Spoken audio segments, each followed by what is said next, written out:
Episode number 5 నీ మనసు నాకు తెలుసు.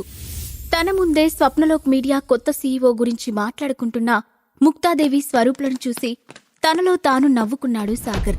ఇదే మనకి చివరి అవకాశం స్వరూప్, దీన్ని ఎట్టి పరిస్థితుల్లోనూ వదలకూడదు అని కమాండింగ్ టోన్లో చెప్పింది ముక్తాదేవి. గ్రానీ, ట్రస్ట్ మీ, రేపు ఈ టైంకి మీరు గుడ్ న్యూస్ వినకపోతే నా పేరు మార్చుకుంటాను అని చాలా కాన్ఫిడెంట్ గా చెప్పాడు స్వరూప్.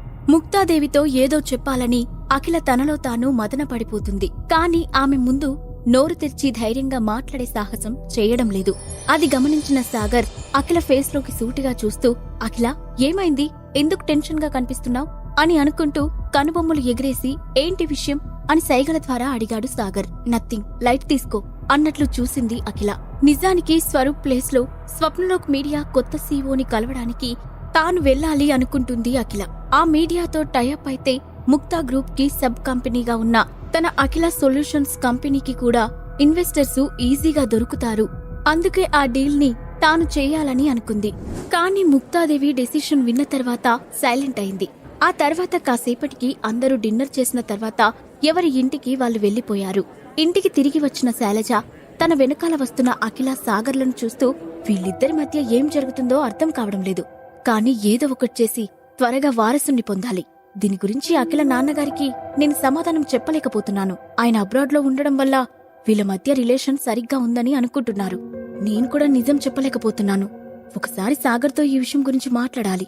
నేను మాట్లాడటం కన్నా అతని పేరెంట్స్ తో మాట్లాడించడం మంచిది. కానీ ఎన్నిసార్లు అడిగినా సాగర్ తన పేరెంట్స్ గురించి చెప్పకుండా ఏదో ఒకటి దాటేస్తున్నాడు. అసలు అతని ఫ్యామిలీ, పేరెంట్స్ ఎవరో తెలియకుండానే నా భర్త అబ్బాయి మంచివాడని ఈ పెళ్లి చేశాడు. అసలు ఈ సాగర్ ఫ్యామిలీ బ్యాక్గ్రౌండ్ ఏంటో తెలియడం లేదు అని అనుకుంటూనే లోపలికి వచ్చింది. ఎందుకు టెన్షన్ పడుతున్నావు అఖిల? ముక్తాదేవి గారిచ్చిన పనిని స్వరూప్ పూర్తి చేయగలడని నువ్వనుకుంటున్నావా అని సాగర్ అన్నాడు. తన మనసులో ఏం ఆలోచిస్తుందో ఎగ్జాక్ట్ గా అదే ప్రశ్న సాగర్ అడిగేసరికి అతడి వైపు షాకింగ్ గా చూసింది. నేను దీని గురించే ఆలోచిస్తున్నానని నీకెలా తెలుసు అని సీరియస్ గా అడిగింది. నేను నీ మొగుడిని బంగారం, నీ మనసేంటో నాకు తెలీదా అని రొమాంటిక్ గా అనుకుంటూ, నాకు తెలిసి ఆ స్వరూప్ కి అంత సీన్ లేదు. రేపు వాడి ప్లేస్ లో నువ్వే స్వప్నలోక్ మీడియా కొత్త సీఈఓని కలవడానికి వెళ్తావు చూడు అని అఖిలకి మరో ట్విస్ట్ ఇచ్చాడు సాగర్. ఇంటి దగ్గరే ఉండి బ్లాక్ మ్యాజిక్ నేర్చుకుంటున్నావా అని అతడి వైపు స్ట్రేంజ్ గా చూస్తూ వెటకారంగా అడిగింది అఖిల. పెళ్ళాం మనసు తెలుసుకోవడానికి బ్లాక్ మ్యాజిక్ నేర్చుకోవాల్సిన అవసరం లేదు. ప్రేమ ఉంటే చాలు. ఆ ప్రేమ నీ మనసులో కలిగినప్పుడు నీకు అర్థమవుతుందిలే అంటూ తన గదికి వెళ్లిపోయాడు సాగర్. రోజురోజుకి సాగర్ మాటలు అఖిల మీద చాలా ప్రభావాన్ని చూపిస్తున్నాయి. సాగర్ అన్న మాటల గురించి ఆలోచిస్తూ తన గదికి వెళ్లిపోయింది అఖిల.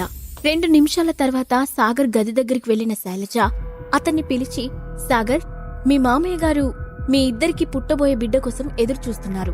పెళ్ళై 2 ఏళ్లైనా పిల్లలు ఎందుకు లేరని మీ ఇద్దరికి ఒకసారి టెస్ట్ చేయించమని అన్నారు. నిజానికి మీ ఇద్దరి మధ్య ఎలాంటి రిలేషన్ లేదని నాకు తెలుసు. కాబట్టి కనీసం టెస్ట్ ట్యూబ్ బేబీ కోసమైనా ట్రై చేయడం మంచిది. ఒకసారి మీ పేరెంట్స్ ను కూడా పిలిపించు, దీని గురించి మాట్లాడాలి అని చెప్పి అతని సమాధానం కూడా వినకుండానే వెళ్లిపోయింది. శైలజ అంత సడన్ గా పిల్లల గురించి మాట్లాడటంతో సాగర్ విచిత్రంగా చూసి, ఈ అత్తయ్య ఎప్పుడు ఏం మాట్లాడుతుందో అర్థం కాదు, అయినా ఈ పని కోసం నా పేరెంట్స్ ని పిలిపించాలా అనుకొని ఆ విషయం గురించి పెద్దగా పట్టించుకోకుండా డోర్ క్లోజ్ చేసుకున్నాడు. తెల్లారింది. అఖిల త్వరగా రెడీ అయి ఆఫీస్కి వెళ్లిపోయింది. నైట్ కాస్త లేట్ అవడంతో సాగర్ కాస్త ఆలస్యంగా లేచాడు. శైలజ కూడా నిద్ర లేవకపోవడంతో సాగర్ బ్రతికిపోయాడు. లేదంటే ఇంట్లో పని చేయకుండా నిద్రపోతున్నావంటూ చంపుకు తినేది. నిద్రలేచి కిచెన్లోకి వెళ్లిన సాగర్ పని చేసుకుంటూ ఉండగా అతని మొబైల్ రింగ్ అయింది. చెప్పండి బాబాయ్, ఏంటి విషయం అని కాల్ లిఫ్ట్ చేసి అడిగాడు సాగర్. నువ్వు చెప్పిన కండిషన్స్ అన్ని పూర్తి చేశాను. ఇక నువ్వు మనీ ఇన్వెస్ట్ చేయడం, స్వప్నలోక్ కంపెనీని నీ పేరు మీద రిజిస్టర్ చేయడమే మిగిలిపోయింది. అది ఈ రోజే జరిగితే మంచిది అని అన్నాడు. తప్పకుండా బాబాయ్, నేనింకో గంటలో వస్తాను, మీరు ఏర్పాట్లు చేసుకోండి అని చెప్పాడు సాగర్. సరే, నేను ఫార్మాలిటీస్ అన్ని పూర్తి చేసి డాక్యుమెంట్స్ తెస్తాను, నువ్వు సైన్ చేస్తే చాలు అని అన్నాడు వైభవ్. మీ ఇష్టం బాబాయ్ అని చెప్పి ఫోన్ పెట్టేశాడు సాగర్. ఆ తర్వాత ఇంట్లో పనులన్నీ పూర్తి చేసుకుని బయటకు వచ్చిన సాగర్ మళ్లీ కాఫీ కేఫ్ లో వైభవ్ ను కలుసుకున్నాడు. ఒకసారి డాక్యుమెంట్స్ చెక్ చేసుకుని సైన్ చేయి అన్నాడు వైభవ్. ఆల్రెడీ పీడీఎఫ్ పంపించావు కదా, నేను లాయర్ కి పంపించాను, నో ఇష్యూస్.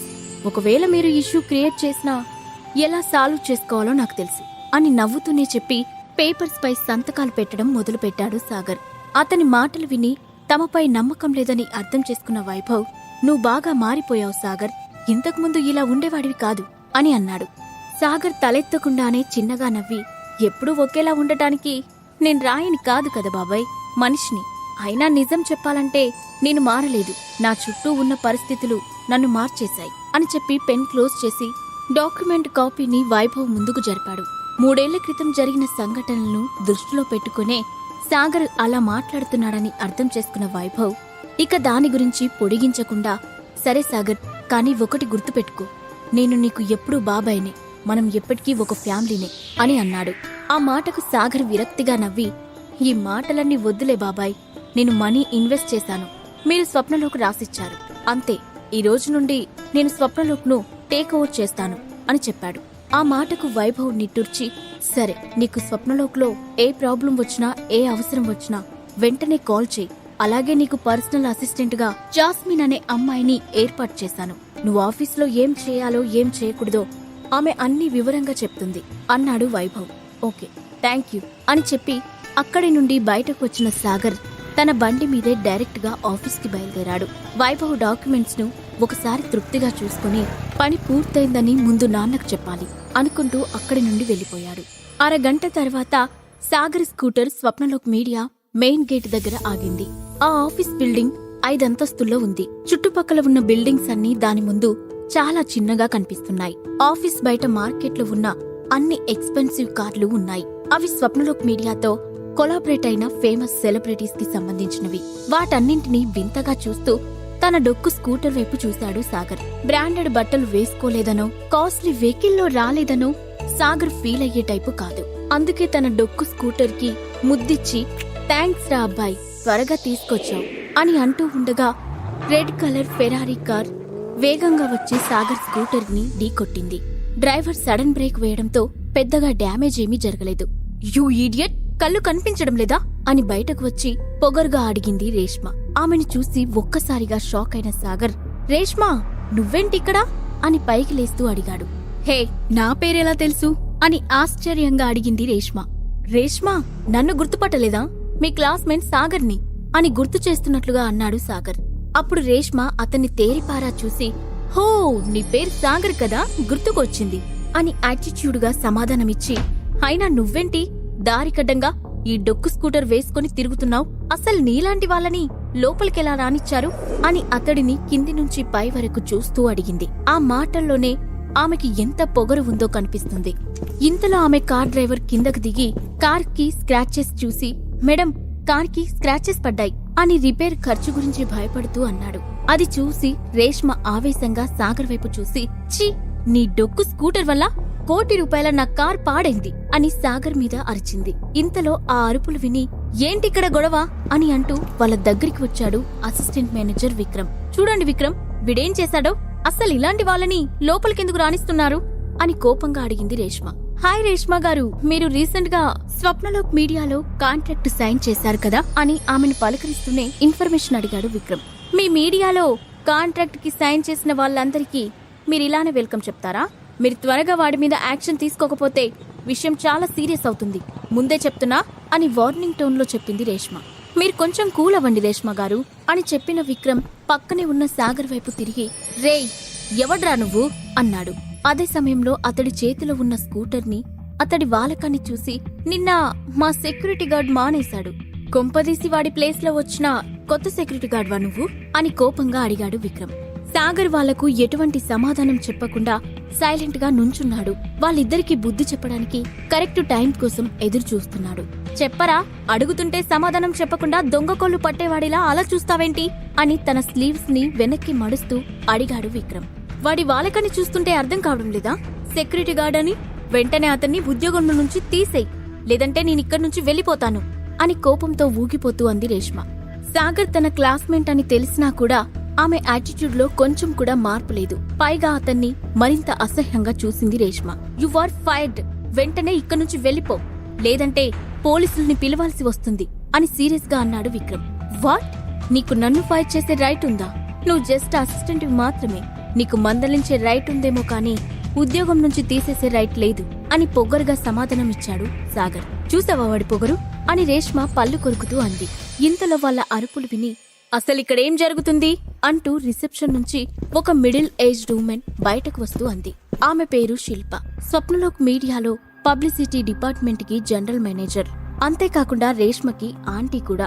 ఆవిడ రికమెండేషన్ తోనే రేష్మ ఆ మీడియాలో అడుగుపెట్టింది. ఆంటీ, మీరే చూడండి వీడేం చేశాడో అని తన కార్కి పడ్డ స్క్రాచెస్ ని చూపిస్తూ అంది రేష్మ. అది చూసి సిచ్యువేషన్ ని అర్థం చేసుకున్న శిల్ప బయట గొడవ పడితే తమ రిప్యుటేషన్ పోతుంది అనుకుని రేష్మని కామ్ చేసి, ఏయ్, నువ్వు త్వరగా సారీ చెప్పి ఇక్కడి నుంచి వెళ్ళిపో.